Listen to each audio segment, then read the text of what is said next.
Okey, bismillahirrahmanirrahim. Assalamualaikum semua. Hai. Okey, pelik kenapa belajar akidah dengan Mukadimah pula hari ni kan? Okey, jadi start pada minggu ni Mukadimah akan menggantikan Muallim Musa untuk mengajar akidah. Okey, so jadi nama Mukadimah mungkin ada yang tak kenal lagi. Mukadimah perkenalkan diri dulu. Nama Mukadimah adalah Mukadimah Atika. So jadi kamu semua boleh panggil Mukadimah Atika. So hari ni kita nak belajar akidah, nak masuk bab baru. Apa dia bab yang kita nak belajar? Iaitu pelajaran yang kedua tentang sifat-sifat Allah. Okey, sifat-sifat Allah. Dan hari ni kita nak belajar unit 1, pengenalan tentang sifat-sifat Allah. Okey. Seperti yang kita tahu, Allah tu Maha Berkuasa, Maha Penyayang, Maha memberi rezeki kan. So jadi Maha Pengasih. Jadi itu adalah antara sifat-sifat. Sifat tu adalah sesuatu yang kita boleh describe ataupun kita boleh terangkan tentang sesuatu benda kan. So jadi adakah sifat Allah tu sama seperti makhluk? So jadi hari ni kita nak belajar pasal sifat-sifat Allah. Okey. Okey, hasil pembelajaran. Apa maksudnya? Hasil pembelajaran ni maksudnya dalam bab ni, dalam pelajaran ini, apa yang kita nak tekankan supaya awak dapat hasilnya. So jadi dalam dalam bab ni, yang pertama kita nak apa? Kita nak mengenal Allah. Kita nak lebih mengenal Allah dan meyakini sifat-sifat Allah itu adalah sempurna. Okey, bila kita belajar tajuk ni, kita akan lebih mengenali tentang sifat Allah dan kita tahu yang bahawa sifat-sifat Allah tu, kita yakin yang sifat-sifat Allah tu adalah sifat yang sempurna. Maksudnya tak ada cacat cela, tak ada kekurangan. Okey, yang kedua, berdoa menggunakan sifat-sifat Allah. So jadi Mukadimah harap selepas kita belajar ni, jadi kita semua, Mukadimah dan juga kamu semua juga akan melazimi berdoa. Kita akan selalu berdoa gunakan sifat-sifat ataupun nama Allah tu. Okey. Yang ketiga, tidak meminta selain daripada Allah. Maksudnya apa? Bila kita dah belajar tajuk ni, kita yakin yang Allah itu memberi rezeki, kita yakin bahawa Allah itu Maha Berkuasa. So jadi kita tak akan minta kepada dekat orang lain ataupun kepada selain daripada Allah kan. So jadi hanya Allah je tempat kita untuk meminta sesuatu perkara ataupun hajat. Yang keempat, apa dia? Kita nak melahirkan sifat ihsan dalam diri kita supaya kita ni rasa bahawa apa yang kita buat tu Allah Maha melihat dan Maha mengetahui. So jadi kita takkan buat sesuatu perkara yang sia-sia dan juga perkara yang mungkar ataupun perkara buruk lah. Sebab kita tahu yang Allah tu nampak, Allah akan balas apa yang kita lakukan. Dan yang terakhir, kita nak meyakini segala sifat kekurangan adalah tidak layak bagi Allah. Maksudnya kita yakin yang Allah tu tak ada kekurangan langsung. Kita akan tahu dan kita yakin bahawa Allah tu tak layak untuk disifatkan dengan benda yang tak baik. Contohnya apa? Allah itu banyak. Tak. Okey. So, jadi kita akan belajar dalam bab ni dengan lebih detail. Dengan lebih lanjutlah. Okey, baik. So, jadi cuba perhatikan gambar yang Mukadimah berikan dekat sini. Okey, ada beberapa gambar kan. Gambar yang pertama ni adalah beberapa binatang, betul tak? Okey, gambar yang kedua pula adalah gambar lautan. Adanya pokok ataupun tumbuhan dekat sini dan juga ikan. Kemudian ada angkasa lepas yang adanya planet-planet. Okey, jadi apa yang kita dapat lihat kat sini, ini semua adalah makhluk. Okey, termasuklah diri kita, manusia. Manusia, binatang, tumbuh-tumbuhan. Okey, apa lagi yang ada di sekitar kita ni, itu adalah makhluk.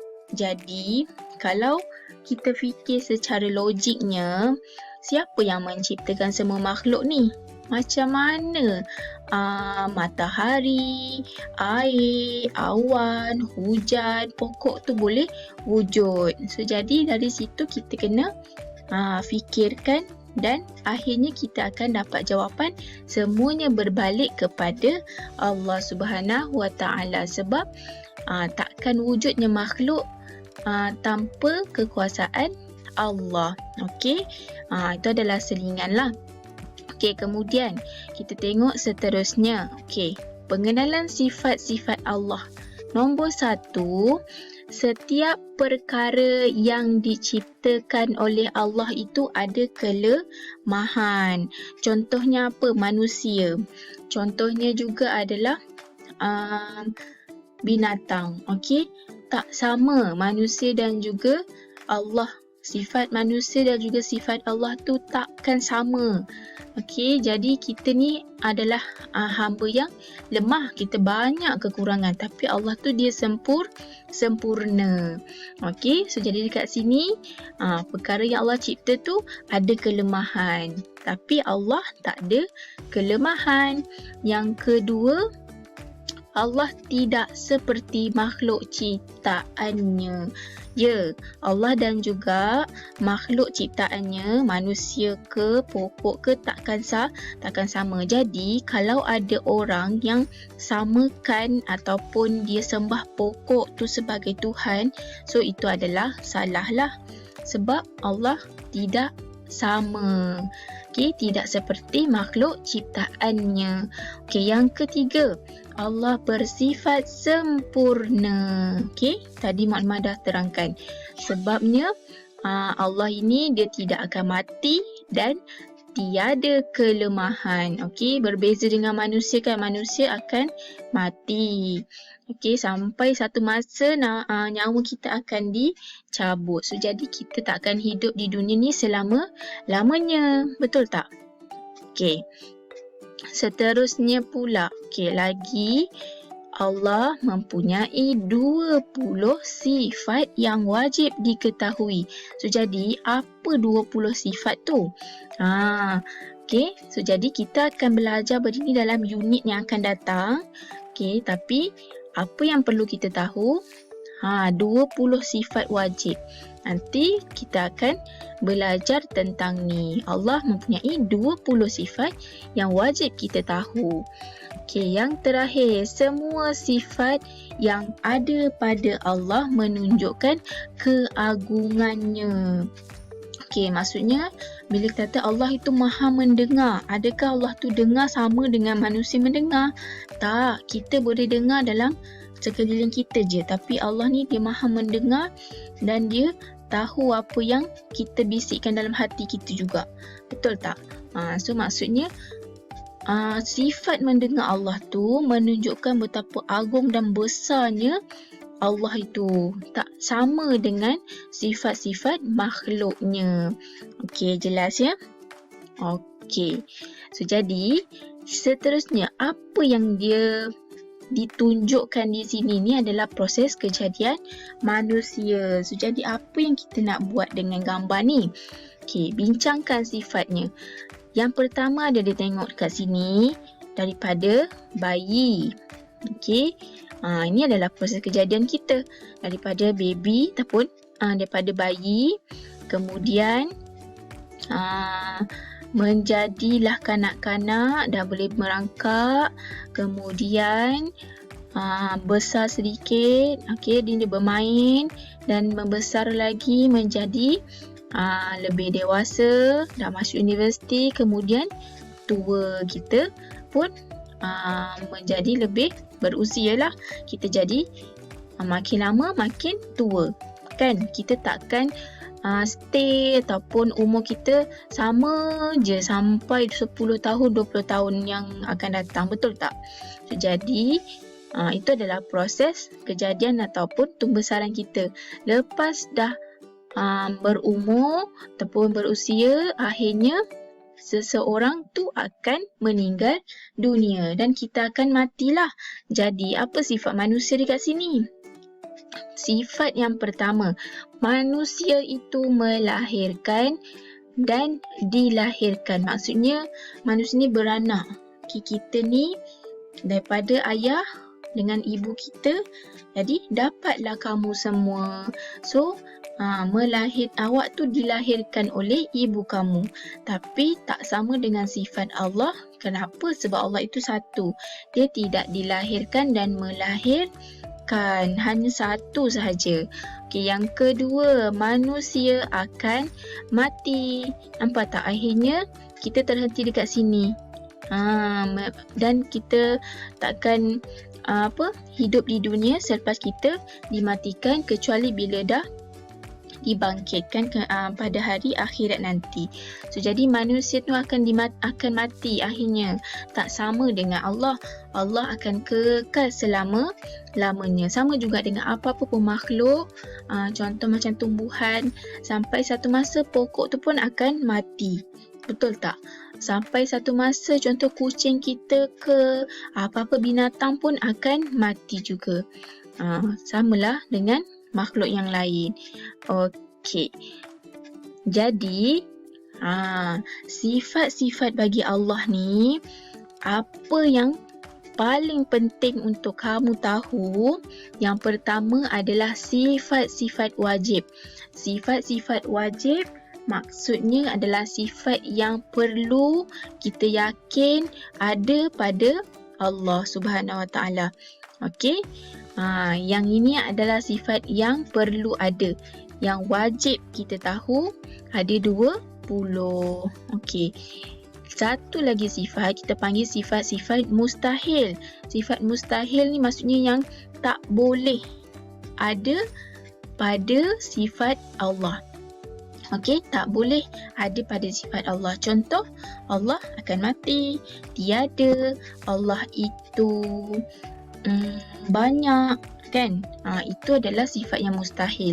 So, jadi kita akan belajar ini dahulu, baru kita akan belajar sifat-sifat mustahil. Okey, berapa sifat yang wajib ada pada Allah? Yang perlu kita tahu ada 20. Apa sifat-sifat tu?